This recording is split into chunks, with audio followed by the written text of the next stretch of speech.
És un projecte que a nosaltres ens fa il·lusió. Ens fa il·lusió des de la perspectiva de país, perquè pensem que està pensat, ideat i construït en el camí o en la via exacta de cap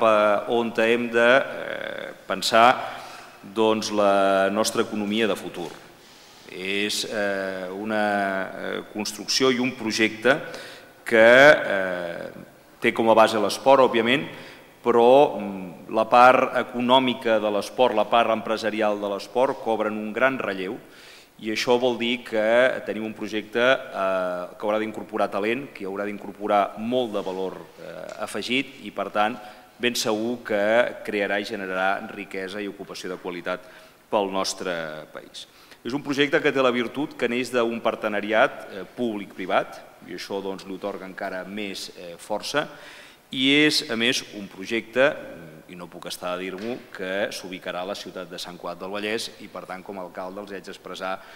la il·lusió que per nosaltres representa el fet que avui neixi un projecte que dona continuïtat a un altre projecte d'anys com és el Centre d'Alt Rendiment Esportiu. Passa en un entorn on en aquest moment hi ha també iniciatives importants en marxa, com és el sincrotró Alba, com són centres universitaris de nivell o com és un projecte en el qual hi creiem molt, que és el de Creàpolis. Tot plegat són projectes que algun dia algú els va decidir des de l'administració o des de la iniciativa privada i que van demostrar i estan demostrant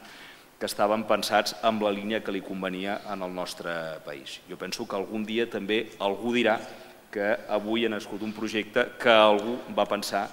que s'havia de tirar endavant i que anava amb la línia que li convenia en el nostre país en aquell moment. Però també iniciativa d'acord institucional. La Generalitat per una banda, l'Ajuntament de Sant Cugat per una altra. Aquí des del primer moment es pot dir que hem caminat amb els objectius fits, posats en l'objectiu final, que hi ha hagut una magnífica entesa la persona del seu alcalde, però també quan no ha participat l'alcalde en les reunions regulars de treball a través dels representants municipals que hi han assistit, tots hem entès que aquesta era una iniciativa de la qual només en podien treure un rèdit positiu. No tinc la més mínima vacil·lació en afirmar que serem una altra vegada més capdavanters a Europa. Potser aquí ens falten altres coses. De vegades hem anat repetint que Catalunya és l'únic país del món que va ser capaç de fer la revolució industrial sense tenir cotó, sense tenir carbó, sense tenir ferro i alguns de vegades hi afegim sense tenir estat, però van fer revolució industrial. Per què? Perquè allò que tenim és neguit emprenedor, és imaginació, és talent, és creativitat i en això sí que, diguem-ne, som competitius avui en el primer nivell. Per tant, m'agrada dir que aquesta és una iniciativa de dimensió nacional, és una iniciativa de vocació internacional, però que té els peus físicament ben col·locats en un municipi, que és Sant Cugat,